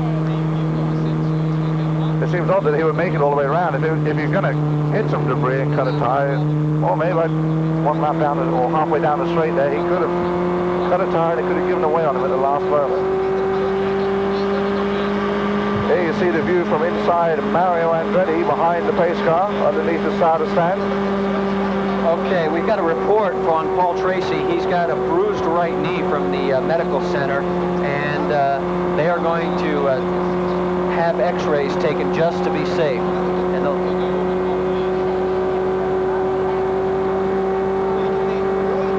now the word we're getting on Fittipaldi's accident is that there had been a piece of debris still on the track that got up and lodged underneath his car, which that may have happened during the accident. Boy, that is going to be something to figure out, but something obviously, I mean, caused Emerson to do that snap spin, because that is not one of those where you end up losing the rear end and it slowly comes around. I mean, that thing snapped around. Well, you know, Rick Rinneman, the crew chief, and Roger Penske, and the rest of the crew will be certainly looking into that and investigating it, and probably reviewing the incident on videotape a number of times to see if they can figure out what went wrong. In Nigel Mansell's incident, Peter Gibbons, his engineer, Nigel asked for Peter Gibbons to visit him in the hospital and explain to him what happened in the accident, because Nigel has no recollection of it, and Peter Gibbons saw the whole thing. This is our 4th yellow of the day, and guess what, folks? The over 50 crowd is well represented at the front of the pack. Mario Andretti is the leader of this race. Now, how we talk about being patient at Phoenix, and being able to be there at the finish. Can Mario do it? We'll find out. We're at lap number 175 of 200.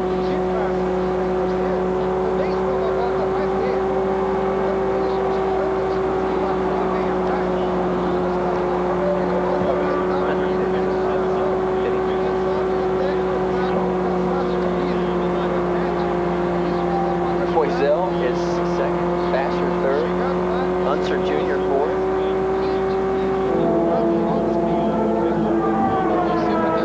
Marty Reid and Guy Hobbs, welcome back to ESPN International coverage of round 2 of the IndyCar PPG World Series. There is what's left of Emerson Fittipaldi's race car.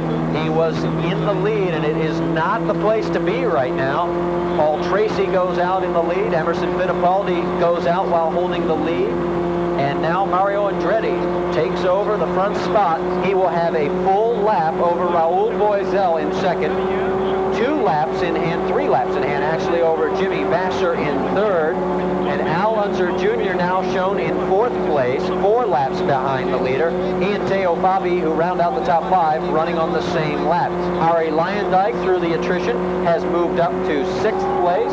7th place will be Scott Pruitt.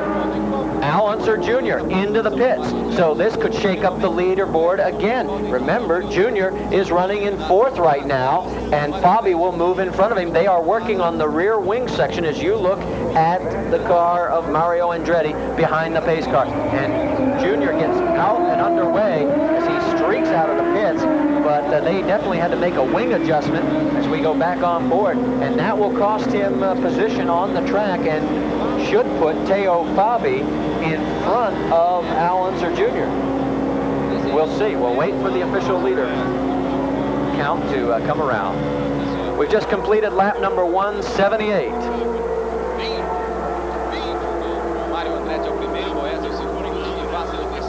It's going to be a dash for the cash. Yeah, with only, about less than 30 laps to go. By the time we get green, it'll probably be about 25 laps to go. Mario Andretti's last win was back in 1988. He won here in Phoenix, and he also won on the street course of Cleveland. Had a total of 51 wins altogether, 65 poles. It's been 73 races since he last won. So Mario will be very chuffed, I would imagine, to do this, win, and prove that he can still run with them.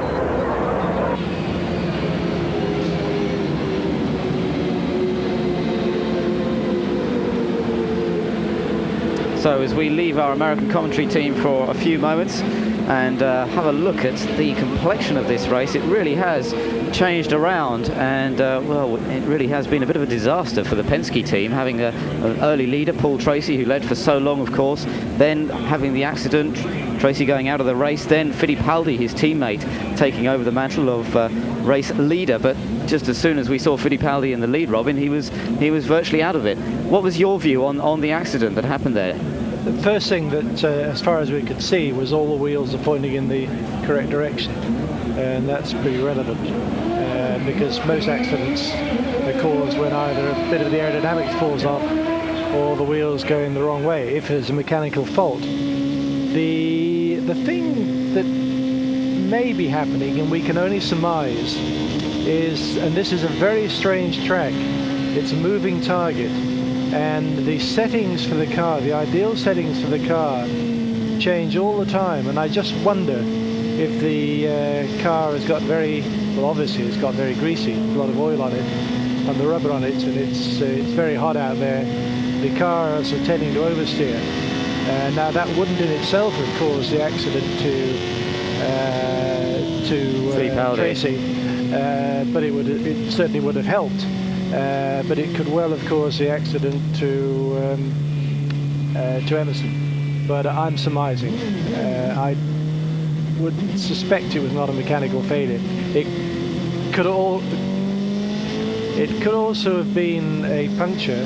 And the other thing that was noticeable, he took a very wide line at entry into the corner. And if you go on to what they call the marbles out there, sometimes you can pick up a bit of dirt or rubbish on the tires, which again can make the car handle in a strange manner. But somewhere there's the reason. Well, we sure can the only... Penske team will find out. That's right. We can only really guess at what the reason is. We've got around 20 laps to go now in this race, with Andretti leading the field, and they're just behind the pace car, obviously taking a bit of time to clear up after that accident of Fittipaldi's. Quite a lot of work to do to the circuit and make sure everything's all right. There we can see the leaderboard. Andretti leading from Brazil, Vassar in third place, then Alonso Jr. coming up into the rankings a bit more, with Teo Fabi in fifth and Arie Luyendyk in sixth position.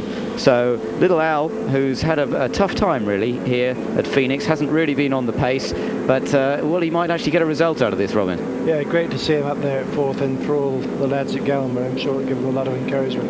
Assuming he finishes, we don't have a continuation of what appears to be a demolition derby. Very interesting again that Anza came in to change his rear wing, or change his wing rather, which would indicate again that the track is changing. Final point, Mario's first race as team leader for 5 years. I ain't going to say any more about him winning after what I said about Emo. That's right, we better watch out, otherwise it could all change again. Well, we've got around 18, 19 laps to go. They're on their final lap before the green flag is waved. And so Andretti just has a short distance to see whether he can record a historic win here.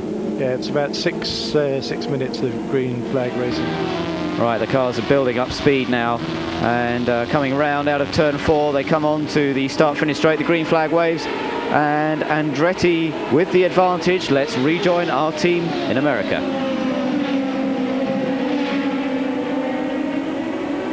New Mexico making up the top 5. Well, Mario has about 17 laps to run, and he'll win his first race since 1988. The over 50 club is going to be celebrating tonight if Mario can pull this off. The former Formula One world champion, the former PPG IndyCar champion. This would be a great way to cap off the weekend. Nigel Mansell said, one of his last comments was, I want to wish everybody, I want to wish Mario good luck. It would be great if Mario could win for the team. Well, there is Emerson. You can see that he is okay. Back to the action on the race course. But there's still one race that Mario really wants to win for a second time, and that is coming up in May, the Indianapolis 500. And I have to tell you, living in Indianapolis, I don't know if you know this, they have changed the course.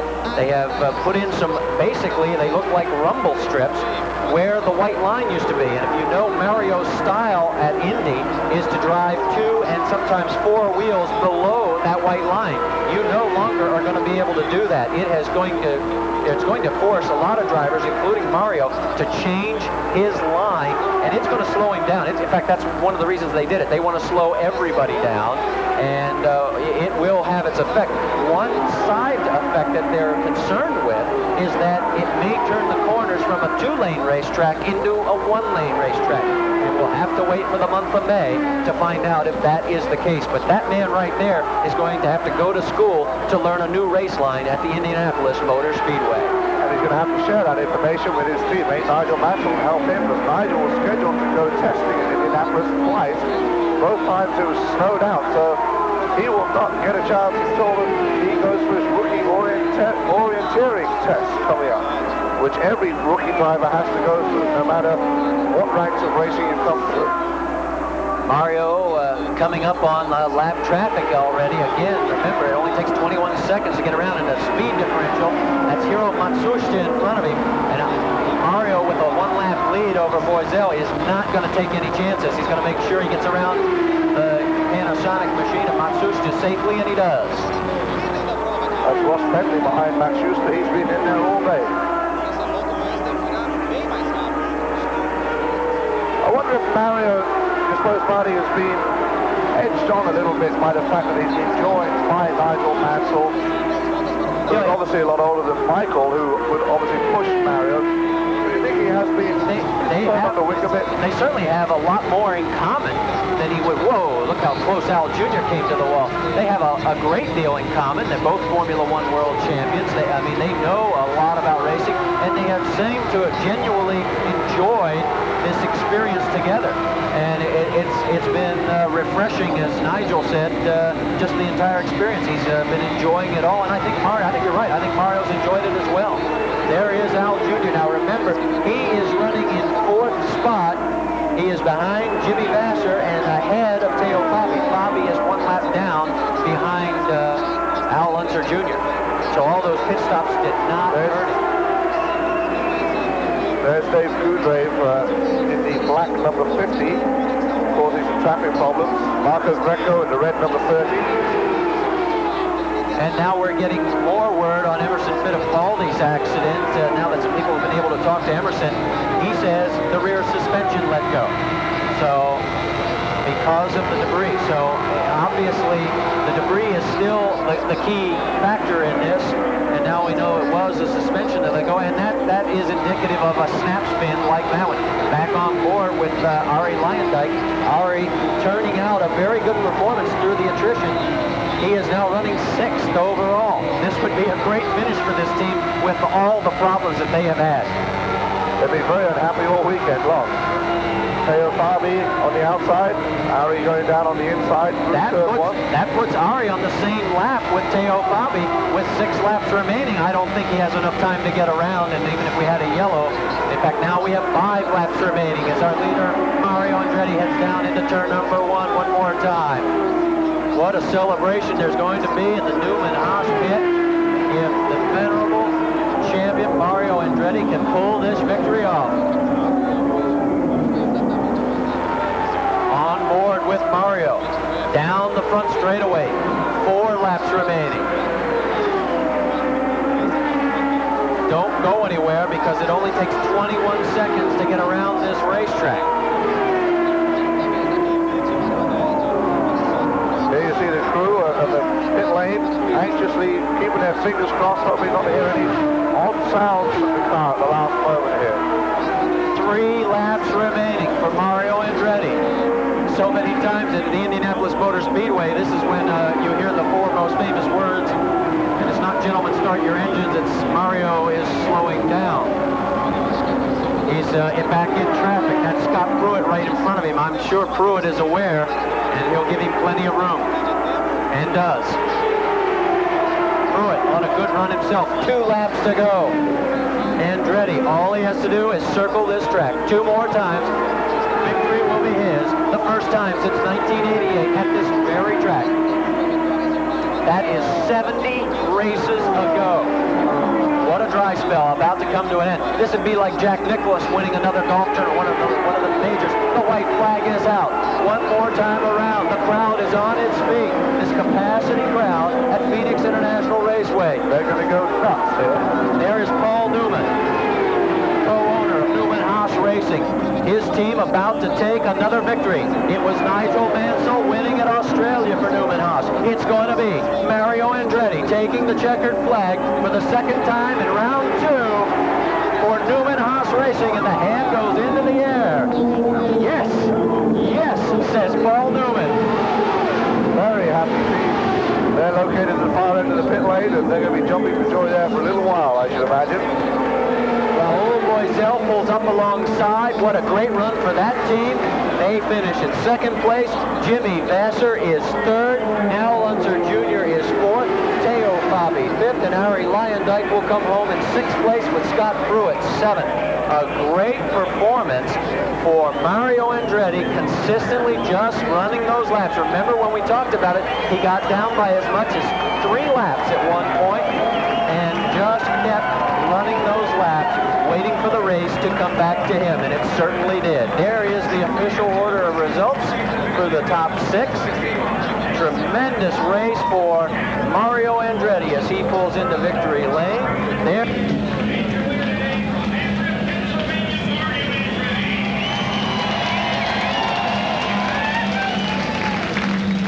Well, what an incredible race that for Mario Andretti. A real historic result.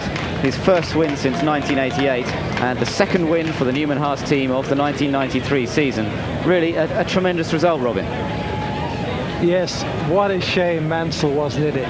I mean, can you imagine what had happened if he'd been in the middle of all that? I think it would have been even greater. The thing, of course, being a Formula One racer, is the prospect as the president of FOCA and the president of FISA and the president of the FIA are looking in the future to running Formula One races on ovals. You can imagine Formula One races on there. Well, they certainly have to go some to match the excitement that we've seen in this particular race. Oh, they'll do it, don't they? I'm sure they will, yeah, I'm sure they will. Well, a superb race. Just to quickly run through that finishing order again, it was Mario Andretti who won the race from Raul Boesel. That's a great result also for Raul Boesel, who had a second place last year, but that matches his career best result, so great result for him.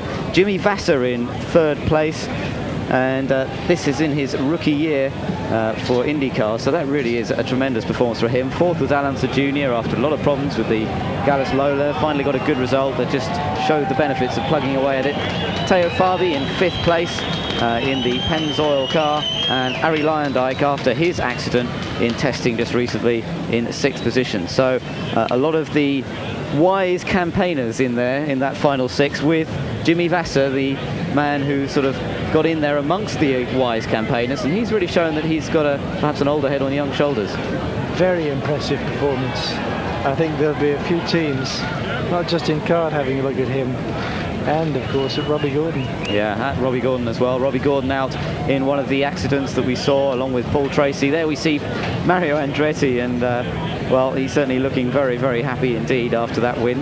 World Formula One champion in 1978 when he was driving for Lotus. Interestingly enough, Andretti and Mansell actually raced together in the Lotus team on a couple of occasions in 1980 when Mansell first went into Formula One. They're now teammates again, but this time in IndyCar racing. Mansell's taken the win at Surfers Paradise, the first round of the championship. Andretti's taken the win in the second round of the championship, and the Newman-Haas team suddenly looking very, very strong indeed, and that Ford Cosworth engine powering them to the victory. So certainly a great result for Andretti, and we're actually going to take another look at those final few laps in a moment and actually see how Andretti took the victory, which he is obviously delighted with.